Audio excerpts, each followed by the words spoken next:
Sir ఇండియాలో కూడా అంటే ఇప్పుడు దీన్ని ఇప్పుడు ఎవరైతే అమెరికా నుంచి ఇండియన్స్‌ని పంపించేస్తున్నారో దీన్ని ఇండియాలో కూడా ఇటువంటి ఒక పరిణామం చోటు చేసుకుంది.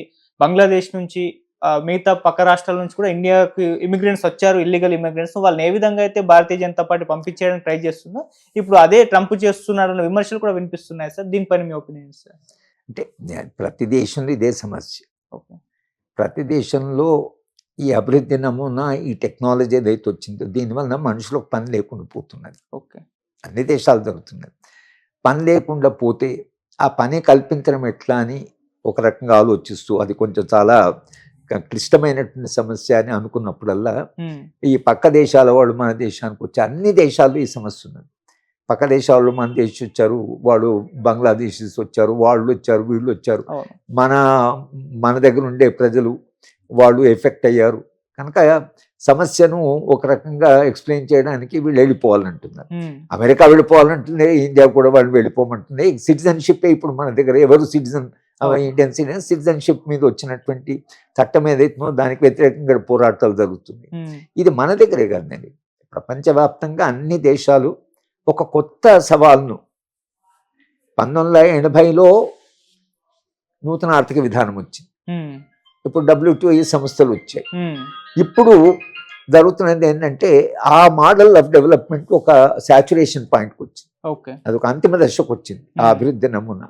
మళ్ళీ ఇప్పుడు అమెరికా రీడిఫైనింగ్ డెవలప్మెంట్. మళ్ళీ అంతకుముందు సామాజిక న్యాయము, సమానత్వము, అందరికీ స్వేచ్ఛ, దేశ సంపద అందరికీ అందుబాటులో ఉండాలి అనేటువంటి ఒక వెల్ఫేర్ స్టేట్, ఒక సంక్షేమ రాజ్య భావన కొంతకాలం. ఆ తర్వాత అభివృద్ధి అంటే విపరీతంగా GDP పెరగాలి, సంపద పెరగాలి.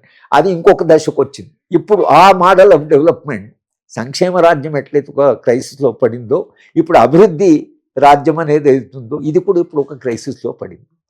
ఇక్కడ నుంచి ఏమొస్తుంది, దీని గురించి విపరీతంగా యుద్ధాలు జరుగుతాయా, ప్రతి దేశంలో అలజడి వలన రాజ్యము మరింత అథారిటేరియన్గా మారుతుందా, లేక ఈ అనుభవం నుంచి నేర్చుకొని మళ్ళీ సంక్షేమం వైపు మళ్ళీ వెళ్తామా? ఇప్పుడు ఢిల్లీ ఎన్నికలు చూస్తే భారతీయ జనతా పార్టీ ప్రధానమంత్రి గారే ఉచితాలు ఇవ్వకూడదు, ఈ ఫ్రీ పీస్ అనే అసలు దేశాన్ని ఎఫెక్ట్ చేస్తున్నాయని అన్నాడు. దానికి కార్పొరేట్లో కూడా చెప్పింది ఏంటంటే, మేము అనవసరంగా సంపద వేస్ట్ చేయము, అంత దేశంకు మీకు కావాల్సిన అవసరాలు తీరుస్తాము అన్న దశలో మోడీ గారు చాలా స్పష్టంగా ఏం చెప్పారంటే, ఈ ఫ్రీ పీస్ ఇవ్వడం అనేది ఇది తప్పు, ఇది ఆర్థిక వ్యవస్థ, ఆర్థిక అభివృద్ధిని దెబ్బతీస్తుంది అనేది అన్నాడు.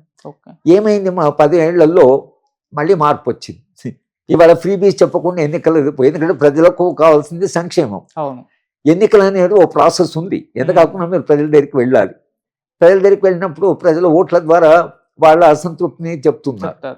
కనుక అనివార్యంగా ఇవాళ భారతీయ జనతా పార్టీ కూడా ఈ ఫ్రీ బీసు, తర్వాత ఉచితాలు అన్న వాళ్ళే మేము ఆప్ చేసేదానికంటే మేము ఎక్కువ సంక్షేమం చేస్తాం. చూడండి, అసలు భాష మారిపోయింది. మళ్ళీ మనము అభివృద్ధి, GDP అది ఇది అన్నవాళ్ళము, కార్పొరేట్ అభివృద్ధి అన్నవాళ్ళము, మళ్ళీ సంక్షేమాన్ని ఇస్తాము, అందరికీ కొంత మేము అవసరాలు తీరుస్తాము, ఏదో ఫ్రీ ట్రావెల్ అను, లేకపోతే నెలకు కొన్ని డబ్బులు ఇస్తామను, ఇవేవైతున్నాయో ఆప్ చేసిన దానికంటే ఆప్ను విమర్శించిన వాళ్ళే, అసలు ఏంది ఈ ఉచితాలు ఇవ్వడం ఏంటి, అసలు ఇది సాధ్యమవుతుందా అన్నవాళ్లే మేము కూడా ఉచితాలు ఇస్తామంటే అది మోడీలో వచ్చే మార్పు కాదు, వ్యవస్థలో ఎటువంటి మార్పు వచ్చిందంటే ఈవెన్ మోడీ లాంటి వారు కూడా ఈ మాట అనవలసి వస్తుంది, సంక్షేమం చేస్తామని. అంటే అంతిమంగా సంక్షేమ రాజ్యం అనేది ఓట్లు తెస్తుంది. అంతిమంగా ప్రజలకు మీకు మీ అవసరాలు తీరుస్తామంటేనే ఓట్లు పడతాయి. అది ఒక పొలిటికల్ నెసెసిటీ. అది ఏ పార్టీ వచ్చినా, అది భారతీయ జనతా పార్టీ కావచ్చు, అది కాంగ్రెస్ పార్టీ కావచ్చు, ఏ పార్టీ అధికారంలోకి వచ్చినా ఇవాళ సంక్షేమాన్ని గురించి, రాజ్యాంగాన్ని గురించి, రాజ్యాంగ హక్కుల గురించి, స్వేచ్ఛ గురించి మాట్లాడకుండా తప్పడం లేదు, మాటల్లో అవుతుంది. ఇది స్ఫూర్తి దాయకంగా ప్రజల్లో కూడా ఇది విస్తృతంగా వచ్చి, మీరు అంటున్నారు కాబట్టి దాన్ని అమలు చేయండి అనే చైతన్యం సమాజంలో వస్తే భారతదేశము ఈ మొత్తం అభివృద్ధి నమూనా నుంచి మరింత ప్రజల కేంద్రంగా ఉండే అభివృద్ధి నమూనా రావడానికి అవకాశం ఉంటుంది.